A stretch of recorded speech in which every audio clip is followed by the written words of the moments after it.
البحر هو المتنفس الوحيد لاهل غزه، يعني لو انت في غزه وعايز تغير جو ما قدامكش حل غير انك تروح البحر. طبعا في نفس الوقت هو مصدر رزق لالاف الصيادين اللي عايشين هناك. في سنه 93 وفي اتفاقيه اوسلو تم الاتفاق ان الحدود البحريه لبحر غزه هي 20 ميل بحري، يعني تقريبا 32 كيلومتر، يعني تقدر تخش بالمركب بتاعتك لحد 32 كيلومتر جوه. وفضلت اسرائيل تستغل اي حدث سياسي او عسكري عشان تضيق الحدود البحريه لغزه، واللي وصلت في الاخر ل 5 كيلومتر بس سنه 2009. طبعا كده مهنه الصيد اتضربت خالص. ليه بقى؟ لان بحر غزه ده اساسا ما فيهوش مرعى للسمك. كل الارض القريبه من الشاطئ عباره عن ارض منبسطه ما فيهاش غير زريعه سمك صغيره، وانت عشان تصطاد سمك باحجام حلوه لازم تخش جوه. طب لو انت دخلت في البحر جوه قوي وتعديت المسافه اللي الاسرائيليين محددينها لك، ايه اللي هيحصل؟ هقول لك ايه اللي بيحصل، بس الاول خليني احكي لك قصه اول صياده بنت في قطاع غزه.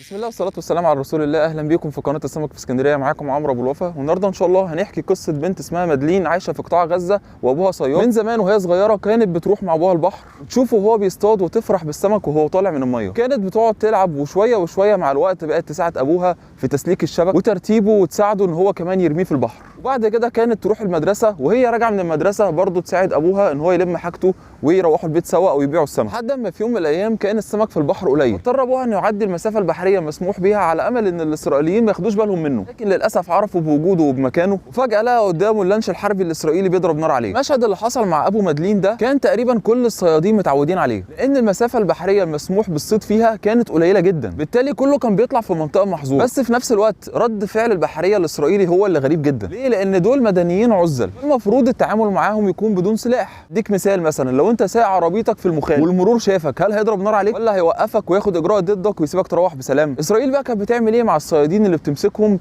خارج المنطقه المسموحه؟ واحد صياد اسمه سامي علي بيحكي لنا تجربته، يقول لك لما عديت المسافه البحريه المحدده مره واحده ظهر قدامي لانش حربي اسرائيلي وبدا يضرب علينا ذخيره حيه وصواريخ بتعمل شظايا، منهم صاروخ جه في ايده قطعها له. كانوا عمالين يندهوا في الميكروفون بتاع اللانش عليه يعني هم كده مسكوا ناس ايه، مهربين او ناس مخربين. يقول لك بعد نص ساعه من الضرب المتواصل بالذخيره الحيه كله ضرب في مليان، بقيت ابص حواليا المركب كله ما بين شهيد وجريح والمركب ولعت بالكامل. بعد كده لقيت اللانش الحربي الاسرائيلي بيقرب مننا وبيقول يا جماعه احنا دورنا في السيستم واكتشفنا ان انتوا صيادين غلابه مالكمش في حاجه، معلش بقى لا مؤاخذه جت فيكم، معلش يا رجاله سامحونا عندنا احنا الطلعه دي، يلا احنا اسفين، خدوا بالكم بقى من نفسكم وانتوا راجعين.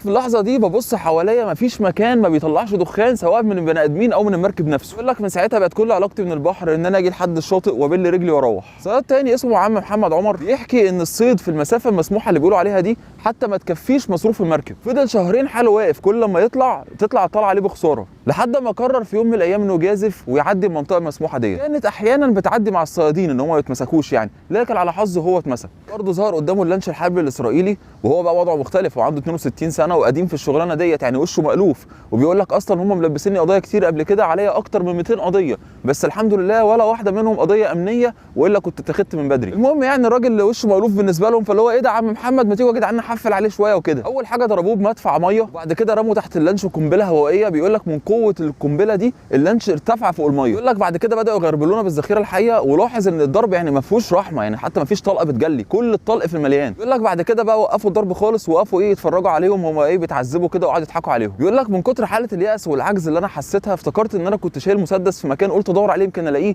اضرب اي حاجه ولا اي طلق قبل ما اموت. طبعا كل ده بالنسبه لهم ايه مسرحيه، قاعدين بيتفرجوا كوميديا وقاعدين بيضحكوا بقى وايه ايه ده ناس بتموت اهي. المهم اخر ما زهقوا راحوا ايه راميين له قنبله في قلب المركب بتاعته وخدوا بعضهم ومشوا. بيقول لك ستر ربنا ان القنبله دي اصلا ما انفجرتش الحمد لله، بس كان المركب اصلا بدا يولع. يقول لك في اللحظه ديت اغمى عليا وفقت بعديها ب 10 ايام. يقول لك الواقعه دي دمرتني، رجعتني 50 سنه لورا، لان كل مدخراته وكل تحويشه كان في المركب ديت. نرجع تاني لابو مدلين، بعد ما اتصاب خارج المنطقه المسموحه رجع عنده عجز في رجليه وبقى ما ينفعش خلاص يصطاد. الكلام ده كان سنه 2010 وكانت مدلين عندها في الوقت ده 13 سنه. هنا قررت مدلين ان هي تسيب المدرسه خالص وتطلع مكان ابوها تصطاد. طبعا في الاول حاولوا يقنعوها ان هي تكمل دراستها وتشوف مستقبلها، بس هي شايفه ان ابوها عاجز مش قادر يشتغل فلازم هي تسد مكانه.